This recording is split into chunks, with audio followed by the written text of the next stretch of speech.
Air India की flight AI-171 Ahmedabad के वल्लभ भाई पटेल इंटरनेशनल एयरपोर्ट से रनवे नंबर 23 से 12 जून लगभग दोपहर के 1:38 पर टेक ऑफ करती है। यह प्लेन जा रहा है लंदन। इस प्लेन की लंबाई है 57 मीटर और विंग स्पिन की चौड़ाई है 60 metre.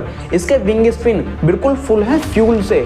About 1 lakh litre fuel भरा हुआ है इन विंग स्पिन में। मैक्सिमम 903 किलोमीटर की स्पीड से यह प्लेन एक बार में 7000 किलोमीटर की दूरी तय कर सकता है। इस प्लेन में 2 क्लास हैं, business class, economy class. Business class में 18 सीट हैं और इकोनॉमी क्लास में 238 सीट। इस प्लेन में टोटल 242 लोग बैठे हैं। इस प्लेन को उड़ाने जा रहे हैं कैप्टन सुमित सब्बरवाल, जिनके पास प्लेन उड़ाने का 8200 आवर का एक्सपीरियंस है। और इनके साथ हैं को पायलट ऑफिसर क्लाइव कुंदर, इनके पास 1100 आवर का एक्सपीरियंस है। लगभग दोपहर के 1:38 पर यह प्लेन टेक ऑफ करता है। प्लेन लगभग 625 फीट की ऊंचाई पर पहुंच जाता है। 625 फीट की ऊंचाई पर पहुंचने के बाद प्लेन अचानक से नीचे आने लगता है। लगभग कुछ ही सेकंड में प्लेन बीजे मेडिकल कॉलेज से टकराकर क्रैश कर जाता है।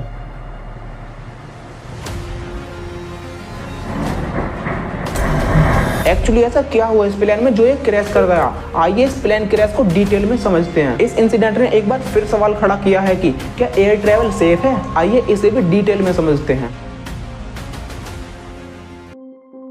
इस प्लेन में 2 पायलट, 10 क्रू मेंबर सहित टोटल 242 लोग सवार थे। रिपोर्ट के अनुसार इनमें से कोई भी जीवित नहीं बचा सिवाय एक व्यक्ति के, रमेश कुमार 11A सीट पर बैठे थे, इमरजेंसी एग्जिट के बिल्कुल पास। इमरजेंसी एग्जिट पास होने की वजह से रमेश कुमार जल्दी से निकलने में सफल रहे। रमेश कुमार ने बताया कि जब प्लेन में धमाका हुआ तब तक वो प्लेन से बाहर आ चुके थे। जहाँ ये इंसिडेंट हुआ वहाँ बीजे मेडिकल कॉलेज स्थित है। जिस बिल्डिंग से प्लेन टकराया वहाँ उस समय 100 से ज्यादा स्टूडेंट लंच कर रहे थे। एटलीस्ट 5 स्टूडेंट की मौके पर ही डेथ हो जाती है और कई इंजर्ड कंडीशन में हॉस्पिटल ले जाए गए। इन स्टूडेंट की उम्र 22 से 28 के बीच में बताई जा रही है। जिस प्लेन से यह इंसिडेंट हुआ वह VT-ANB रजिस्ट्रेशन वाला बोइंग 787 ड्रीमलाइनर था। अगर आप गूगल पर VT-ANB डालोगे तो आपको सारी इन्फॉर्मेशन मिल जाएगी इस प्लेन के बारे में। इसे ईयर 2013 में बनाया गया था और जनवरी 2014 से एयर इंडिया की फ्लीट में था। स्पेशल बात यह है कि यह दुनिया का पहला ड्रीमलाइनर प्लेन है जो इस टाइप के क्रैश का शिकार हुआ है। प्लेन क्रैश के बाद कुछ जगहों पर मीडिया की इनसेंसिटिविटी भी सामने आई, जैसे डेथ बॉडी की क्लियर फुटेज दिखाना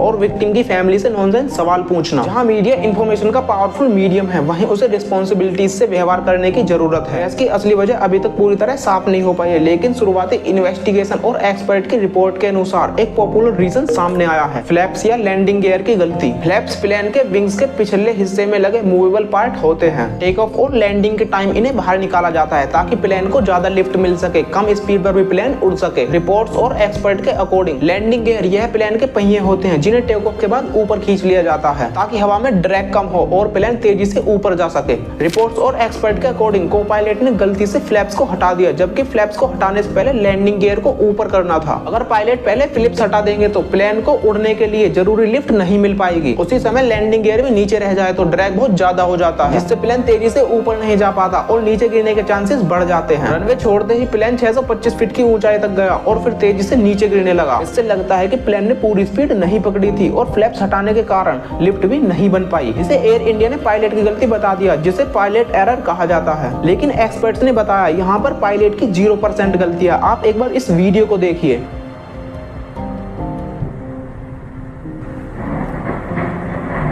इस प्लेन की नोज नीचे गिरते टाइम भी ऊपर की तरफ है, जिससे यह तो साफ होता है कि पायलट ने लास्ट सेकंड तक अपनी पूरी जी जान लगाकर कोशिश की प्लेन को उड़ाने की। मतलब प्लेन टेक ऑफ और लैंडिंग एक साथ करने की कोशिश कर रहा था। और हाँ, एक और पॉइंट देखिए, पायलट ने टेक ऑफ के 11 सेकंड बाद मंडे मैसेज भेजा था।